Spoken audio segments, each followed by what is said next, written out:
and welcome to episode 112 of the Alfa Romeo Driver podcast, brought to you by the Alfa Romeo Owners Club. With me this month, I have one of the club's newest section secretaries, Andrew Whitehead, known to his friends as TED, and friend of the podcast, MiTo Registrar and AROC Racing League's commentator, Reeve Taylor, to talk about the eSports section's latest activities, including its new racing program, which started this week. Good afternoon, gentlemen. Good afternoon. Good afternoon. So we'll talk about some of the changes that have happened in the world of AROC sim racing later on. But I just wanted to go back to the beginning for each of you and talk about how you got into sim racing in the first place and then how you got involved with our racing setup. So Ted, let's start with you. Blimey, how did I get into sim racing? Okay, I was working away in Holland and we had a habit of going to the pub every single night after work. And it was getting really expensive. And I bought myself an Xbox and got into Forza Motorsport and liked it so much that I bought a wheel and some pedals. Then met a few friends who had a sort of similar interest. So we started a thing called World League Racing.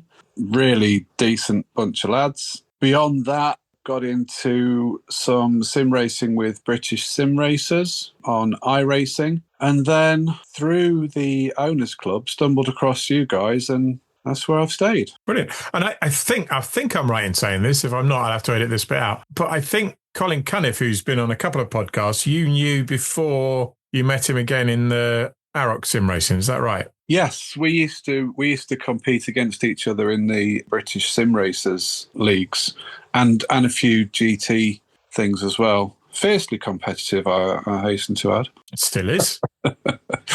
Yeah. I was watching you on the leaderboard in tonight's race. Never saw you on the track, but I was watching you swap places at the front. Reeve, tell us a little bit about how you got into it. So for me, I think I was quite lucky growing up. I was growing up around the time where racing simulators, racing games were really starting to get quite good. You look at Gran Turismo 4, the advent of the Forza Motorsport franchise were coming out as I was growing up. So that was kind of coincided with my kind of growing love for cars. So I've always had in the back of my mind a real love for sim racing. That grew a bit kind of heading into university through University Society Racing Leagues. Great way to get a taste of racing action, much cheaper because when you're a student, you can't afford it. And it was during lockdown that I stumbled across the AROC Racing Leagues because you guys were looking for a commentator, which is perfect because no one wants to see me actually drive the cars out.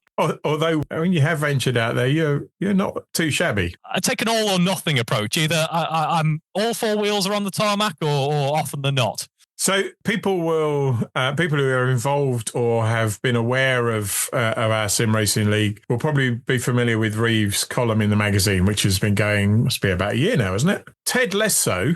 Although you have made, I think, one appearance in the magazine so far, introducing the new structure of sim racing. So for those of you who aren't familiar, we started this early in lockdown, probably about April or May, I think, in 2020. Very informally, chucked up a couple of servers and just had a bit of fun for a few years. And then beginning of this year, we had a bit of a change and decided that we should probably be a bit more formally part of the AROC organisation. So we set up the AROC Racing Leagues as a section within the club. And Ted, I think everybody else took a step backwards and you were left to volunteer as the section secretary. Well, the truth of it is you said the word secretary and I thought, oh, that'd be cool. I'll just go along to some meetings and take some notes and that'll be about it. Do a bit of admin. I didn't realise it would be quite so involved, if I'm honest.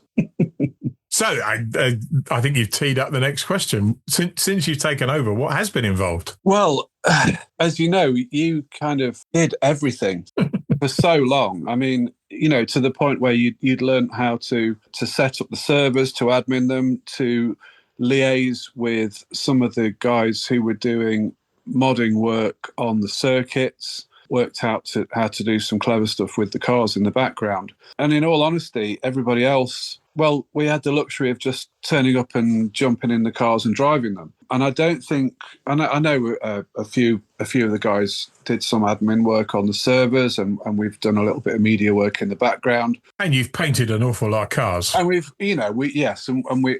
collectively we've painted an awful lot of cars as well, because we like to use the partner sponsors from the Owners Club as our sponsors on the cars. So, getting the right logos and making sure that everything's tickety-boo, that takes some work. But I don't think any of us really appreciated just how much goes on in the background. So it's been a fairly steep learning curve for many of us, I think, and also a bit of a challenge dividing the roles up so that we don't end up in the same scenario where we've got one person doing everything. As much as we appreciated everything that you did and still do, we had to take more responsibility for it. You couldn't just keep relying on you all the time. So yeah, quite a big change for most of us, and maybe more so for you, just sitting back watching everything. Yeah, it's been interesting, and it's been nice to still be called in occasionally, but to watch, I think probably the most satisfying bit has been to watch people say, I'm not sure how I do this, and be about to step in and have somebody else say, I'll have a go at that. I'll sort that out. And I think we had a bit of a slow start, and I think I was a little bit worried that there wouldn't be a second half of the championship in about, May, June time. And we were up and running this evening, or couple of days ago as the podcast goes out, but last Wednesday with the first round of the newly revamped championship, and decent turnout and some good racing. I'll be honest, I shared those same concerns early on, and I think I seem to remember I kind of threw my toys out the pram a little bit and cheated everybody, and then all of a sudden everything started happening. So maybe I needed to be a little bit more bossy. I don't know, but yeah, it was a slow start. But yeah, the turnouts, the sign up has been great. We've had a lot of interest, and we've got some new people who've joined us. We've been running the practice servers for pretty much the whole of the summer break, and I'm amazed at how many laps people have driven in there. It's been fabulous to see. Well, Matt Daly always races as though he's a full-time racing driver, but he seems to have been full-time on the practice service. Oh, crikey, yeah. I mean, there's people have clocked up hundreds and hundreds of laps. It's quite good, really. So, yeah, seeing that level of interest, and, some the newer guys trying to get themselves up to speed with the cars, the circuits, our organisation. Yeah, it's been pleasant, but also a lot of hard work, and the relief of everything just working tonight, and the cars on the grid, and I got a fantastic start, so that was brilliant. I'm over the moon with that. But just knowing that everything was working, and that as a group we've actually achieved something, gives us confidence that we can continue. I'm going to put Reeve on the spot now, because we've talked about the cars and the circuits. But for the last couple of years, we've run 2 championships, a touring car championship and a single-seater championship on alternate Wednesdays. But we're doing things a little bit differently, Reeve. Do you want to talk us through the 2 championships we're running for the rest of the year? Absolutely, yes. So as you mentioned, we always have had a slight difference in the cars on offer. For this season, we've got our tried and tested Giulietta TCR, which is a great car to get into. It's pretty easy. Well, I'm not going to say easy to drive, but it's a comfortable car to drive out on track there. It's nice to get into, and it's nice for the modern Alfa, and I think to get a feel of what their road machinery might actually be like with some sticky tyres and a wing slapped on it. Our other championship, which we've just literally just stepped out of the comms box to come and record this, that was the GTA 1750. That's your classic Alfa with your 105 series, your twin cam engine, your live axle rear end, about 220 horsepower. Makes a great noise and it looks fabulous on stream. Even if you're not taking part, it's a great sight to behold watching along. It's the first time in a long time I've done a race and I've looked in the rearview mirror and thought, oh, that car looks really cool behind me. It does. And I must say, Guy, I know you're sad to lose your carbon fibre effect because your weight advantage, but that lovely kind of pastel blue with the white stripes, it looks cracking, does your car? So you're going to get plenty of screen time. But Good.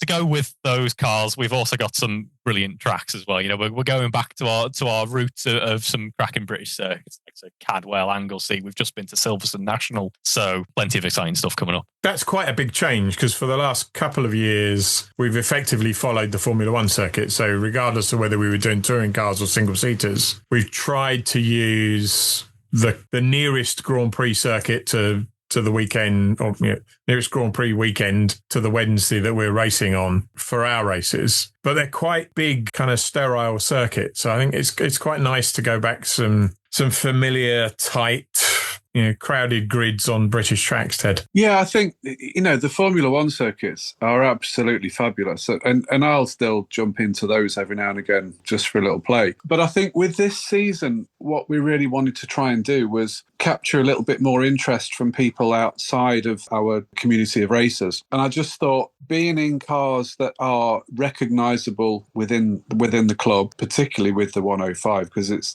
let's face it, everybody wants to drive one. If you haven't already, then it's a dream to get into one of those. But also, I thought it would be nice to propose the idea of doing this circuit of the UK. So we do a clockwise circuit, and then we end up racing at venues that are never really far away from anybody you might want to watch. I just live around the corner from Cadwell, so the opportunity to race around there is fabulous for me. I can actually call that my home circuit. So yeah. We have had some interesting races at Cadwell in the past in the Sim series. Yes, it's not for the faint-hearted. It's a lovely motorbike track. Yeah. So I think that's probably two of the nicest things about this season setup. One is everybody can go to one of those circuits and watch some real racing.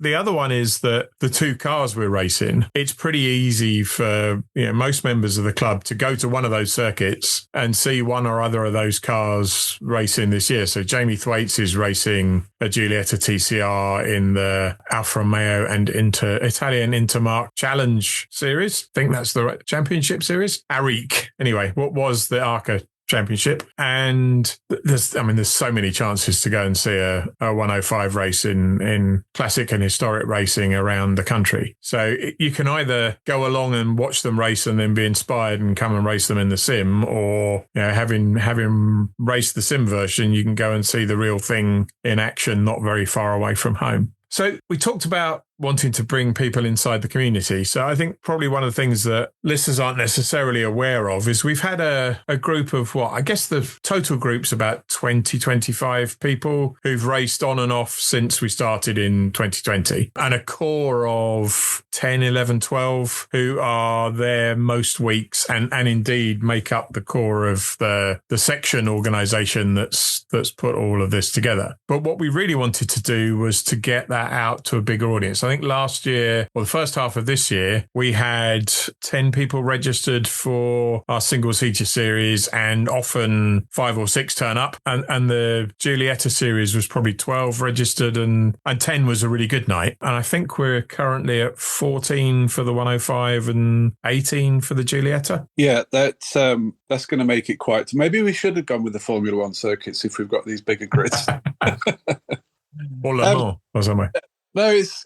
I think the one thing that people probably wouldn't get until you've had a go on a reasonable sim is how realistic it is and how immersive the whole thing is. It can be as simple as you stick a couple of blocks under your office chair and bolt a steering wheel onto your desk, or as in my case and some of the other guys, we have a full dedicated PC with the virtual reality headset and a steering wheel that has got so many buttons and is so complicated. It is like a Formula One steering wheel. But just the whole feel of the car. The example I always give is there's a piece of repaired tarmac at turn 3 of Daytona, all the way up the banking. And when I hit that piece of repaired tarmac, I can feel it through my steering wheel. And, when you go over one of the curbs or a rumble strip, or you get some kind of oversteer, understeer, the feedback through the wheel. I mean, the work that goes into the development of these applications and the equipment that we use has been phenomenal. And, working with the manufacturers of the vehicles to make sure that the tyre wear is representative, and that changing the toe and the camber and caster has an impact on the car. It's just It feels incredibly real once you're in that. I wish I understood the impact it had when I was playing with it, but setup is not my speciality. No, me neither. I tend to find one that I like and then stick with it the whole season and hope for the best. So in terms of, we said there's decent grids this year, but there is still room for more people. So if somebody's interested in taking part, what do they need to do? Well, the way we've accepted people, the newer guys just at the minute, is they drop us an email. You're going to have to remind me the email address. I'm going to have to look up the email address. I will edit this out later. So the first port of call is the AROC UK website. And we've got our sim racing pages on there, which will give a good overview of what it's all about. There's some nice imagery in there and a couple of videos as well, and an explanation of what's what. But just drop us an email. A couple of the guys did quite recently, asked us just how do we go about it? What do we do? And there's either myself or one of the others will just guide you through everything you need to know. It's really quite simple. It looks complicated when you first start out, but as soon as you've got the hang of it and you've downloaded the right content, it actually is quite a breeze. Some of the guys were just commenting a couple of days ago, actually, a couple of the new guys were saying how easy it was to get set up. Although one of them did struggle with the car pack tonight, just downloaded the wrong version. But we talked him through it, and it's all tickety-boo. And it is reasonably cheap. I mean, you need a fairly decent PC, but not outrageously so, because it's how old's the game now? 13 years old or something ridiculous, isn't it? Yeah. So it doesn't have huge demands, particularly if you're just racing with a single screen. And the game itself, you can pick up through Steam when they're having some of their deals. You can pick up the Ultimate Pack, which is the one that we use for 15, 20 quid sometimes. And I don't think it's ever very expensive, even when it's not on special offer. And then we provide all of the custom circuits and custom cars to members free of charge. So essentially the first time you go on to practice, it will tell you don't have the right bit of content and download it for you automatically. Well, that's the theory anyway. I think it's all remarkably clever the way you set it up. I wish I could take credit for the way it's set up. I think that's the guys who created Content Manager are the real geniuses behind all of this, and the server guys. So, Reeve, you've talked about you doing the commentary. If people aren't quite yet ready to race yet, tell us a little bit about what you do and where they can find your entertaining work. Far too kind, and perhaps unrealistic there with entertaining, but yeah, absolutely. You can, if you don't want to take part in the racing action, but do want to get involved in one way or another, every round, at least we aim for every round, is streamed. The stream kicks off at around about 8 p.m. on the official AROC UK YouTube channel. You'll see it kind of usually wait around, so I have to get all my setup loaded and ready to go. And then we drop in. You'll see qualifying, race 1 and the race 2, where the racing is supplemented or rather impacted by my own words, because I think a few drivers tonight in particular, or a few days ago as it will go out, did find the commentator's curse was very much... I was just going to say, Ted talked about how realistic the racing is, but that part of the commentary has always struck me as remarkable, is how the commentator's curse works just as well. It got worse tonight. There was actually my abilities of extenders to just simply changing the camera over seems to ruin some people's races. But no, it's a really nice way to be involved. As I say, I'm not the best out on track, but I do enjoy being able to talk about the action as to when goes on. So if you are looking for something to watch over Wednesday evening, 8 p.m. on the YouTube channel, get the comments in as well. I'm always wondering then. So that is a great way to get involved. And we'll stick a few links actually on the show notes for the podcast. But yeah, every Wednesday night we alternate between the 105s, the lead series, I guess, this half season. So the first race at a circuit will be on the 105, and then the following week it will be the TCR, and then cycle through that for the rest of the championship for the rest of the year. And I guess that's the other thing, is if you don't have to commit to both championships. So if you think you might have fun in a 105, but the Giulietta might be a bit serious, or you might not like the idea of 300 odd horsepower through the front wheels, then you can just sign up for the historic one. Or similarly, if you've never driven a tail happy rear wheel drive car, well, they're pretty good actually. They're pretty stable. The sim versions. I mean, the good thing about the sim version, guy, is that we've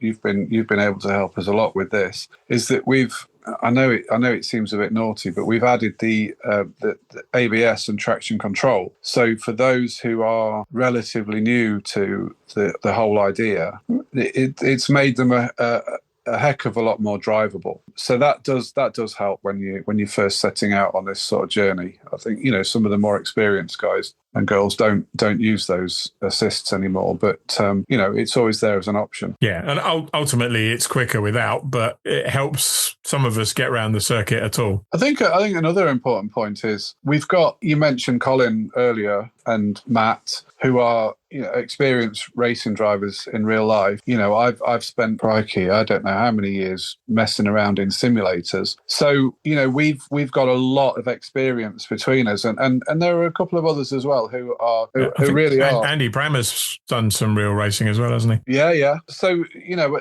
how do I put it nicely? At the pointy end of the grid, the times are really, really close, and the racing is very competitive. But there's also a group of people in the mid pack and a group of people maybe even towards the rear of the pack who are very, very closely matched. And it may end up that we're not all in the same race per se. Yeah. But there is a race for somebody with every ability. You know, when you look at the practice times on the servers, they're grouped into the, you know, the top of the tree and the middle, and they're all incredibly close. And it's remarkable how real it is. You know, when you think about Formula One and how pole position is less than a tenth of a second from second place now. In our qualifying tonight in the 105, we were less than a tenth of a second between pole and second place, and it's remarkably realistic. What I do find quite nice about the AROC Racing Leagues is this was actually my first kind of commentary gig in effect. So I've had the privilege of starting off here, and now I've had